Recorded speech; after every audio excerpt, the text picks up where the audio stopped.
অনেক দিন আগে নিমতলি নামের এক গায়ে বাস করত করিম নামের এক চাষি। চাষির ছিল দুই বউ, মাধবী আর বকুল। চল ছোট, তাড়াতাড়ি গিয়ে আমরা রান্নার কাজগুলো করে নেই। সেই সকালে ও মাঠে গেছে, বাড়ি ফেরার আবার সময় হয়ে গেল। এসে যদি আবার দেখে রান্না হয়নি, তাহলে আর রক্ষে থাকবে না আমাদের। হ্যাঁ বুবু, সে তো ঠিকই কথা বলেছ। তোমার মনে আছে দিদি, সেবার একদিন আমাদের রান্না হয়েছিল না? সেদিন এসে দেখলো আমরা রান্না করছি, আর কি কাণ্ডটাই না করে বসলো। সে আবার মনে থাকবে না? খুব মনে আছে। একদিন রান্না হয়েছিল না বলে আর 2-3 দিন বাড়িতে ভাতই খেলেন না। তারপর কত হাতে পায়ে তাকে ধরে ভাত খাওয়াতে হলো। সেসব কি ভোলা যায়? সেই জন্যই তো বলছি, তাড়াতাড়ি চল রান্নাঘরে, না হলে আবার তেমন হয়ে বসে। হ্যাঁ বুবু, চলো তাহলে এবার আমরা রান্নাটা তাড়াতাড়ি সেরে ফেলি। না, চিন্তায় আর কিছু ভালো লাগে না। ফুলকপি বাঁধাকপি দুটো জিনিস চাষ করলাম, কিন্তু একটাও ভালো হলো না। কেমন মরা মরা হয়ে আছে। হে উপরওয়ালা, কিভাবে যে এবার আমি সংসার চালাবো কিছুই বুঝতে পারছি না। এত টাকা ঋণ করে এত যত্ন করে কিনা এমন ফসল পেলাম। কি গো রহিম ভাই, কি এত বলছো তুমি একা একা? কি আর বলবো ভাই, দেখো আমার জমিতে তাকিয়ে একবার। এত কষ্ট করে চাষ করা ফুলকপি বাঁধাকপি সব কেমন যেন শুকিয়ে লাল হয়ে যাচ্ছে। এসব আমি বাজারে বিক্রি তো দূরের কথা, আমি নিজেও তো খেতে পারবো না। আর এবার চাষ করতে গিয়ে তো অনেক টাকা ঋণও নিয়েছি, সেগুলোই বা পরিশোধ করব কি করে? আরে ভাই, তুমি শুধু এত চিন্তা করছো। এত চিন্তা না করে এখনো তো অনেক সময় আছে এগুলো বড় হওয়া। ততদিন না হয় এগুলোর আরো বেশি বেশি যত্ন নাও, তাতে তো ঠিকও হয়ে যেতে পারে। অত তো আর যত্ন করিনি ভাই, রাত দিন এই জমির পেছনে পড়ে আছি। তুমি বলো, আমার মতো আর কজন এভাবে জমির যত্ন করে?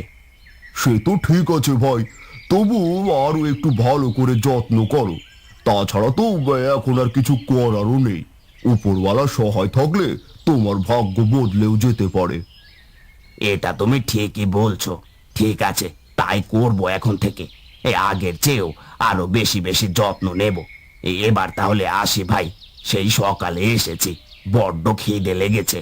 কটা খেয়ে না হয় আবার বিকেলে একবার আসবো। হ্যাঁ, তাই করো। আমিও আসি গো করিম ভাই। বলে রহিম তার বাড়ির দিকে হাঁটা দেয়।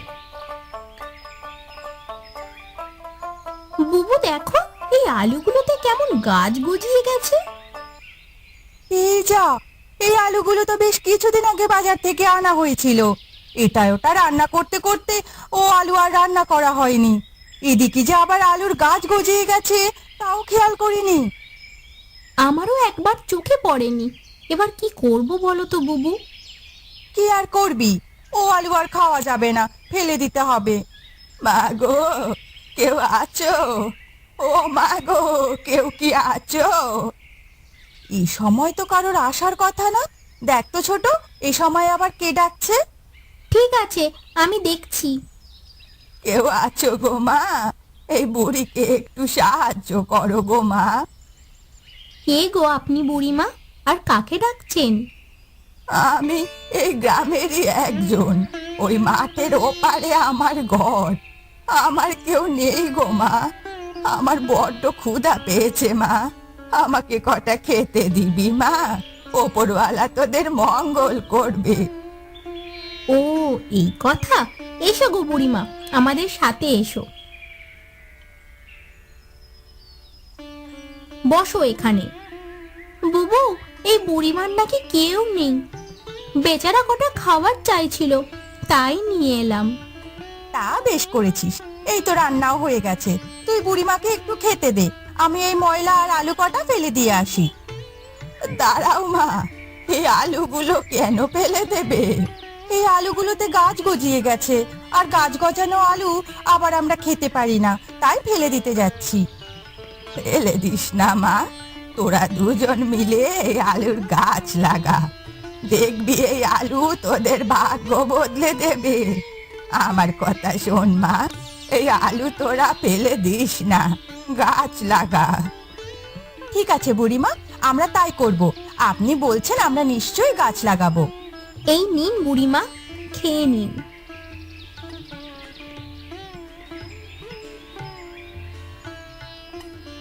আমার খাওয়া শেষ হয়ে গেছে, আমি এবার চলে যাব। তার আগে তোদের একটি কথা বলতে চাই। কি কথা বুড়িমা, বলুন। আমার একটি বিশেষ ক্ষমতা রয়েছে, যার দ্বারা আমি আগে থেকেই বুঝতে পারি। আমার সেই ক্ষমতার থেকে আমি বুঝতে পেরেছি সামনে তোদের একটু বিপদ আছে। কি বলছেন বুড়িমা? তাহলে এবার আমরা কি করব? চিন্তা করিস না, তোরা শুধু ওই আলুর চাষ কর, তাতেই তোদের সব বিপদ কেটে যাবে। আমি এবার আসি। এরপর বুড়িমা চলে যায়।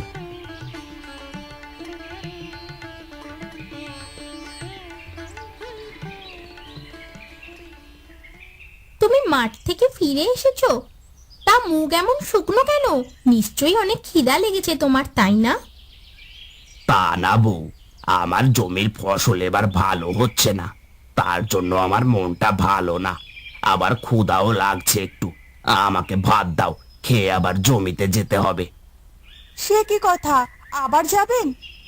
হ্যাঁ, কি আর করার, ফসল ভালো করতে এটুকু কষ্ট করতেই হবে।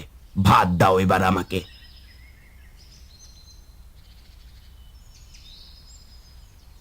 এরপর করিম খেয়ে আবার তার জমিতে চলে যায় ফসলের যত্ন নিতে।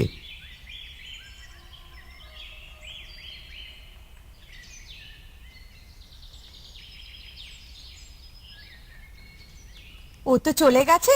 চল ছোট, আমরা গিয়ে ওই আলুর গাছগুলো বাড়ির সামনে জায়গাটুকুতে লাগিয়ে দেই। বুড়িমা বারবার করে বলে গেছেন, বলা তো যায় না কি থেকে কি হয়।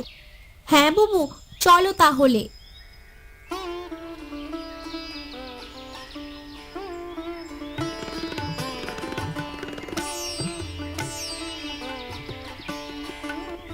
এই তো হয়ে গেছে আলু লাগিয়ে দেওয়া, এবার দেখা যাক কি হয়।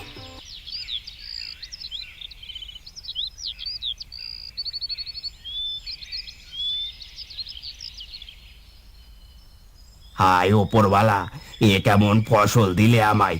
এত কষ্ট করার পরও আমার ফসল কেমন মরা! এই ফসল দিয়ে আমি কি করব? এখানে দাঁড়িয়ে হা হুতাশ না করে বাড়ি যাও ভাই। তাই যাই, চোখের সামনে এসব দেখে আমি আর সহ্য করতে পারছি না। আমার কপালটাই এমন ভাবে পড়তে হলো।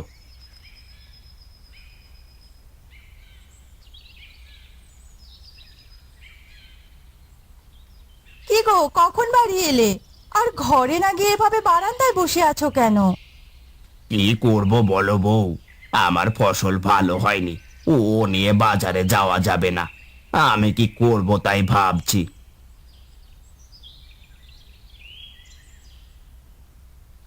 এই যে করিম ভাই, এই বাড়িতে আছো দেখছি। তা বাড়িতে যখন আছো ভালোই হয়েছে। এই তোমার কিন্তু আরো আগে আমার টাকা ফেরত দেওয়ার কথা ছিল, তুমি এখনো আমার টাকা ফেরত দাওনি। আবার টাকার কথা বলবো বলে আজকাল তুমি আর বাজারেও যাও না। এই সবই বুঝি আমরা, বুঝলে?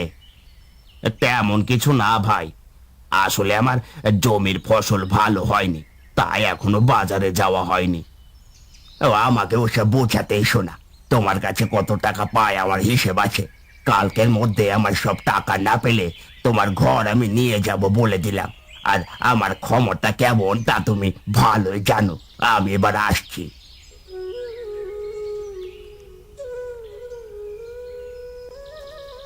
হে ওপরবালা, তুমি আমাকে একই বিপদে ফেলে দিলে।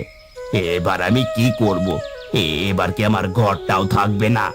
এসব না বলে এটা ভাবুন কি করা যায়। ও বুবু, তোমার মনে আছে বুড়িমা কি বলেছিল? আরে ছোট, তুই তো ভালো কথা মনে করেছিস, চল তো গিয়ে দেখি।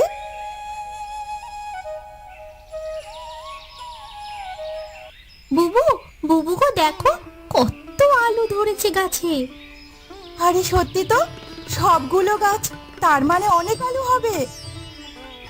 এ কি, তোমরা আবার এই আলু কবে চাষ করলে? যাক, তোমাদের জন্য মনে হয় এবার আমি বেঁচে যাব। সব আলু নিয়ে তাহলে বাজারে বেচে দিয়ে আসি। হ্যাঁ তাই করো, আর ওই হারানকে তার টাকা দিয়ে এসো। এরপর করিম সব আলু বাজারে নিয়ে বিক্রি করে দিয়ে আসে।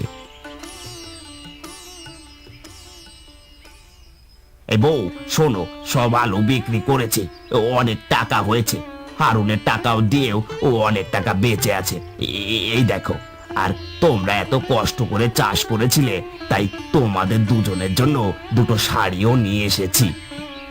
আরে বাহ, শাড়িগুলো তো খুব সুন্দর হয়েছে। আলুগুলো থেকে এত টাকা হবে ভাবিনি, বুড়িমা আমাদের বাঁচিয়ে দিয়েছেন। আমি বলি কি, বাকি টাকা দিয়ে তুমি জমিতে আবার আলু চাষ শুরু করো। ছোট বউ, এটা তুমি ঠিক কথা বলেছ, আমি তাই করব। এরপর থেকে করিম তার জমিতে আলু চাষ করে অনেক ধনী হয়ে যায়।